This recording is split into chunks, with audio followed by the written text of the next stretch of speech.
In the heart of Columbus, Ohio, where the Buckeye spirit runs deep and the city hums with ambition, lived a young man named Ethan Carter.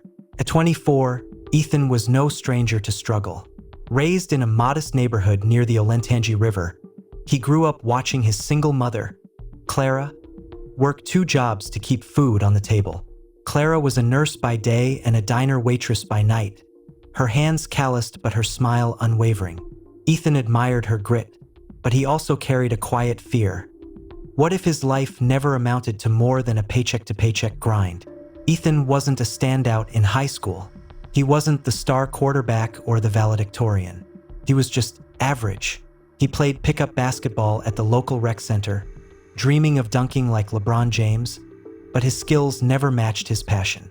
After graduating, he enrolled in community college, majoring in business, but dropped out after a year when the costs piled up and the classes felt like a maze with no exit. By 2025, Ethan was working as a delivery driver for a local pizza joint, navigating the snowy streets of Columbus in a beat-up Honda Civic, wondering if this was all life had for him. But Ethan had a spark, a dream that flickered in the quiet moments between deliveries. He wanted to start his own business, something that could make a difference. He wasn't sure what yet, but he'd always loved the idea of bringing people together. Maybe a food truck, a gym, or even a community space where kids like him could find mentorship. The problem? He had no money, no connections, and no clue where to start. Doubt was his constant companion, whispering that he'd never escape the shadow of his circumstances.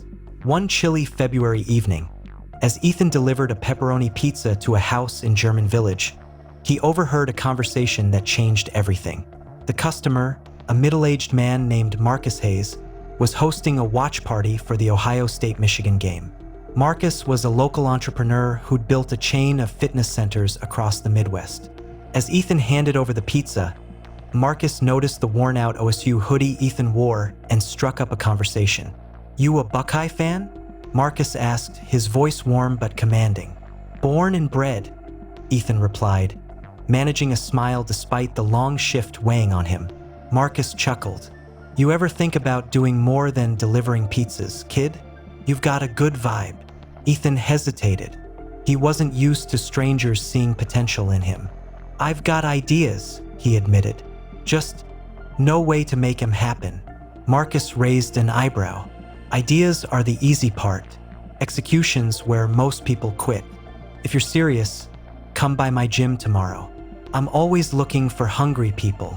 Ethan left with a $5 tip and a business card for Hayes Fitness. He didn't sleep that night, his mind racing. Was this his shot, or just another dead end? The next morning, Ethan drove to Hayes Fitness, a sleek gym in the short north.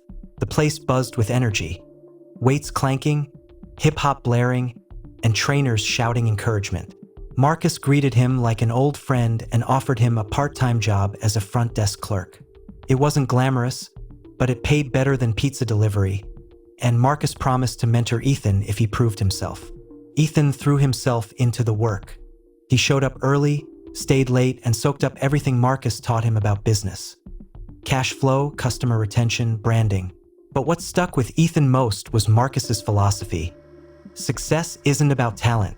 It's about showing up when everyone else gives up. Ethan started to see himself differently. He wasn't just a delivery guy, he was someone with potential, someone who could build something. Still, the road wasn't smooth. Ethan's first big idea, a mobile app for connecting local athletes with trainers, flopped. He spent months teaching himself to code, using free online tutorials, only to realize he didn't have the resources to market the app. The failure stung and doubt crept back in. He confided in Marcus one day after a shift, expecting sympathy. Instead, Marcus laughed.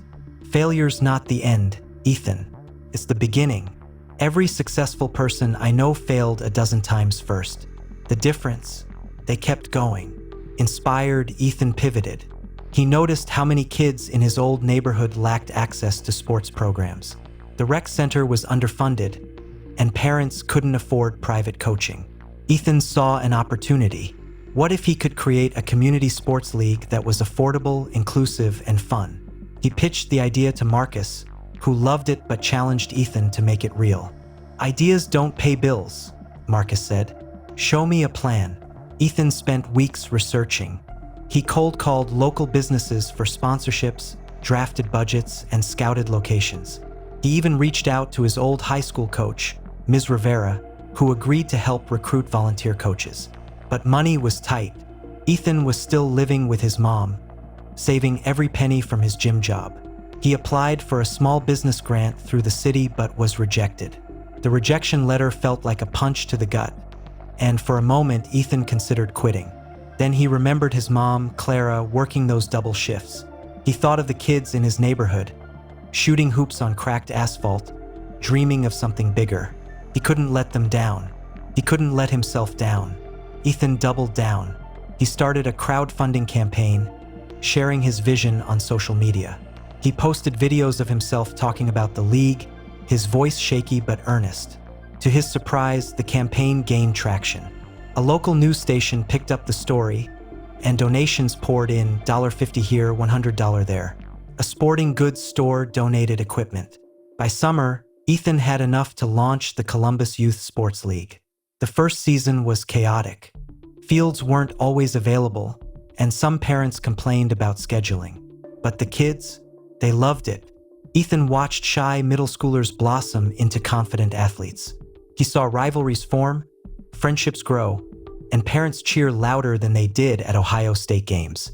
The league wasn't perfect, but it was real and it was his. Word spread. By the second season, the league doubled in size. Marcus helped Ethan secure a partnership with the city to use public fields, and a local tech company sponsored uniforms.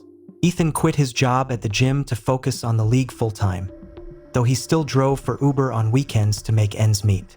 He wasn't rich, but he was building something meaningful. One evening, as Ethan coached a group of kids through basketball drills, a familiar face appeared on the sidelines. It was Clara, his mom, who rarely had time to watch practices because of her shifts. She was beaming, her eyes misty. "I'm so proud of you, Ethan," she said. "You're doing what I always knew you could." That moment was worth more than any paycheck. Ethan realized he wasn't just chasing a dream, he was living it. The league wasn't just about sports. It was about giving kids a chance to believe in themselves the way Marcus had believed in him. It was about showing his mom that her sacrifices weren't in vain. It was about proving that an average guy from Columbus could make a difference. Years later, the Columbus Youth Sports League became a cornerstone of the community. Ethan expanded it to include mentorship programs, tutoring, and even scholarships for college-bound athletes. He never became a millionaire, but he didn't need to. Success, he learned, wasn't about money, it was about impact. By 2030, Ethan was invited to speak at a national youth development conference in Chicago. Standing on stage, he looked out at the audience and saw faces like his, people who'd been told they weren't enough, but who kept pushing anyway. "Greatness isn't born," Ethan told them. "It's built. One step, one failure, one choice at a time.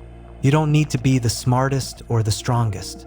You just need to show up and keep going." As the crowd applauded, Ethan thought back to that snowy night delivering pizzas, when a stranger's words lit a spark.